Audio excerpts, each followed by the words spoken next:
Bonjour et bienvenue aux tendances des prix pour le mois de février. Le marché des grains est très incertain à cause de plusieurs facteurs qui au fond n'ont rien à voir avec l'offre et la demande de grains. Commençons d'abord par le fameux coronavirus. L'épidémie de pneumonie est en train de créer une panique, probablement injustifiée, mais toujours est-il que tous les marchés boursiers ont été affectés, dont évidemment la bourse de Chicago.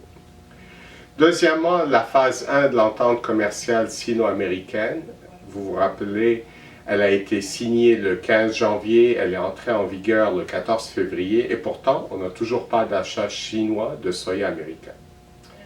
Troisièmement, plus proche de chez nous, le blocage du rail continue dans l'est du Canada, ce qui fait que les mouvements ferroviaires sont carrément paralysés. Finalement, il y a aussi, ne l'oublions pas, la guerre commerciale sino-canadienne. Elle continue. Il n'y a toujours pas d'achat chinois de canola. Et d'ailleurs, les achats chinois de tous les grains canadiens sont pas mal bloqués puisqu'il n'y a presque plus de soya qui va en Chine. Par ailleurs, au Brésil, le pays attend une récolte très abondante de soya, possiblement un niveau record pour le battage qui est en cours. Il faut quand même noter que la récolte n'est pas hâtive, ce n'est pas un problème pour la fève, mais ça veut dire que les semis de la deuxième récolte de maïs safrina seront décalés. Finalement, pour le taux de change, on revient toujours à la crise du coronavirus.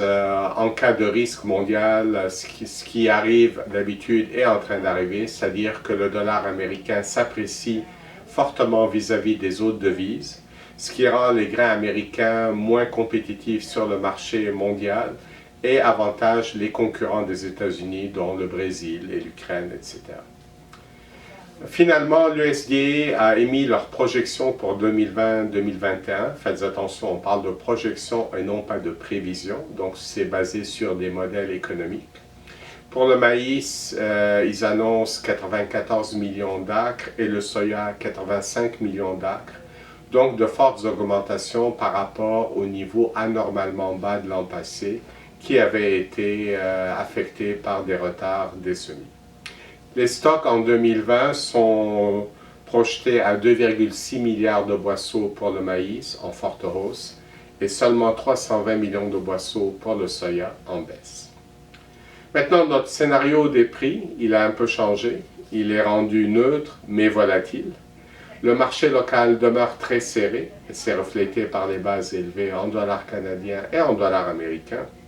Le transport ferroviaire paralysé entraîne l'arrêt de toute importation ferroviaire, que ce soit de maïs américain ou de sous-produits. Oui, il y aura des importations par les Grands Lacs, mais ceux-ci seront encore fermés pour les 4 ou 5 prochaines semaines. Ce qui fait que le marché des grains est actuellement très incertain. Et pour les producteurs, finalement, le meilleur conseil serait ne mettez pas tous vos œufs dans le même panier. Diversifiez vos options de commercialisation pour gérer le risque. Voici ce qui conclut nos tendances pour février. Au plaisir de vous retrouver le mois prochain.